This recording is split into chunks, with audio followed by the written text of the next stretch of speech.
Lämpimästi tervetuloa tähän vakuushermostoharjoitteiden äärelle. Eli tehdään muutamia harjoituksia.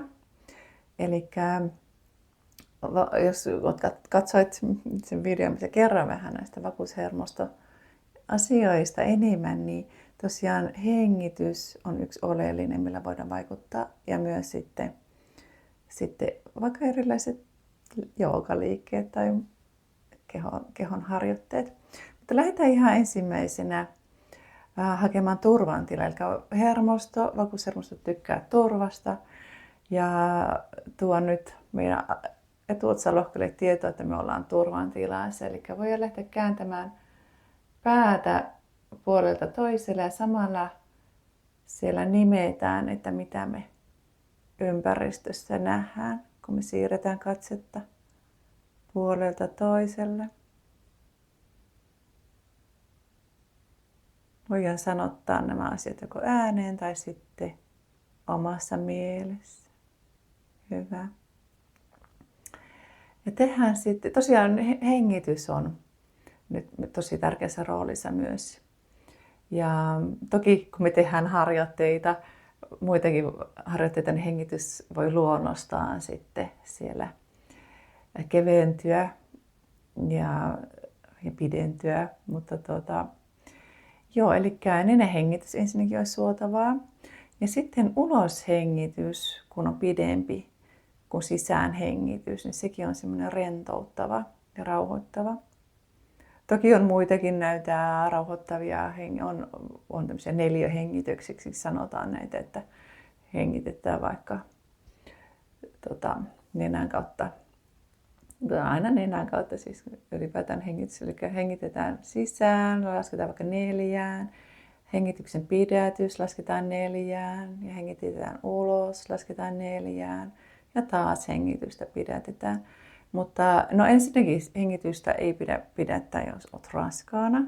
Ja sitten jos on niin kuin täällä kehon yläosassa jotain haasteita, niin sitten ei pidä pidättää myöskään sitten siinä sisäänhengityksen jälkeen. Eli näissä hengityksen pidätyksissä tosi kannattaa olla vähän varovainen. Eli lähtisin liikkeelle, jos tätä harjoitteet ei ole niin tuttuja, niin ihan silläkin ihan ensimmäisenä havaitaan se oma hengitys ja hyväksytään, tunnustellaan miltä se tuntuu, kun se hengitys kulkee nenän kautta sisään ja nenän kautta ulos, niin voidaan tunnustella sitä ja voidaan tunnustella sitten kuinka rintakehä nousee ja voidaan tunnustella myös kuinka vatsan peitteet nousee.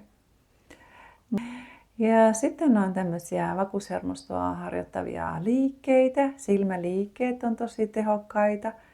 Eli jos vaikka tehdään sillä, että nostetaan kädet suoraan ylös ja kallistuttaan, tehdään sivutaivutusta.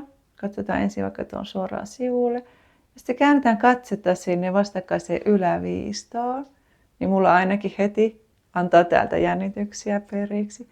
Eli katse on tosi vaikuttava ja toiselle puolelle sama. Ja sitten katset käännetään Ja katsotaan taas ne yläviistoon. Niin joo. Tämmöisiä silmäharjoitteita erilaisia tosi paljon. Näitä voi yhdistää liikkeeseen ja päästä sillä tavalla erilaisista jännityksistä eroon. Sitten on tämmöiset hyräilyt. Om-ääne vaikuttaa vakuushermoon ja sitten semmoinen pehmeä A. Eli pehmeä A sanotaan sillä, että tiputaan leukaa rennoksi, kieli lepää siellä suun alaosissa ja samalla sitten sanotaan pehmeä A sillä tavalla, että jos olisi peili tässä, niin se peili huurtuisi, niin semmoinen, koska se sitten vaikuttaa suoraan vakuushermoon myös. Ja katse voisi olla semmoinen, ja voisi palauttaa mieleen samalla kun sanoo sitä pehmeää aata, niin jotakin semmoista ilosta tai onnellista asiaa, niin se kanssa sitten vaikuttaa sinne hermoon. Elikkä joo, tässä olisi muutamia kiertoliikkeet. Ehkä haluaisin vielä sen tuoda tähän, että kiertoliikkeet on myös semmoisia, jotka suoraan sitten stimuloi sitä vakuushermostoa. Ja yksi semmoinen hyvä kiertoliike on semmoinen, tämä kissa nyt on tähän häiriintyyköhän se, mutta mä nyt kuitenkin näytän. Elikkä laitan polvet koukkuun tällä lailla vaikka niin lantion etäisyydelle toisistaan. Kädet on suoraan sivulla, kämmenet alaspäin. Me en pysty seinään vastassa niin toista kättä laittamaan, mutta kämmenet on niin T-asennossa, kämmenet alaspäin. Ja sitten kallistetaan jalkoja ensin toiseen suuntaan, saman aikaan pää kääntyy toiseen suuntaan. Ja sitten sama toiselle puolelle. Nyt mun tuo kissa tällainen vähän vaikka ääntää, mutta tämmöinen krokotiiliharjoitteeksi myös sanotaan. Niin. Esimerkiksi nämä, tässä olisi nyt muutamia. Ja näitä harjoitteita kannattaa tehdä pitkin päivää.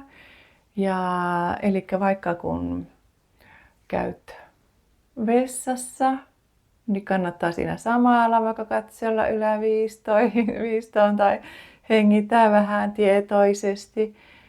Ja sitten toki sitten kannattaa, itsekin käytän aina näitä harjoitteita sitten joogatunneilla esimerkiksi. Jooga on tosi isossa roolissa tämmöisessä vakuushermostoharjoitteessa, vaikka niitä ei niin kuin olisi sanotettu, niin ne monet vaikuttaa sinne. Mutta nyt toki itse olen opiskellut vielä näitä, niin käytän tietoisesti myös sit tosi monenlaisia harjoitteita. Niin suosittelen tekemään joogaa, tekemään näitä tämmöisiä pieniä harjoitteita, aivan mahtava vaikutus. Pienilläkin harjoitteilla pitkin päivää, niin varmasti auttaa vapauttamaan jännityksiä, jos siinä tahtoo olla monesti sitä semmoista kiirettä. Niin se palautuminen on sitten tosiaan tärkeää. Tässä muutamia harjoitteita, niin kansi tehdä näitä esimerkiksi. Kiitos kun olit kuulolla. Moi moi!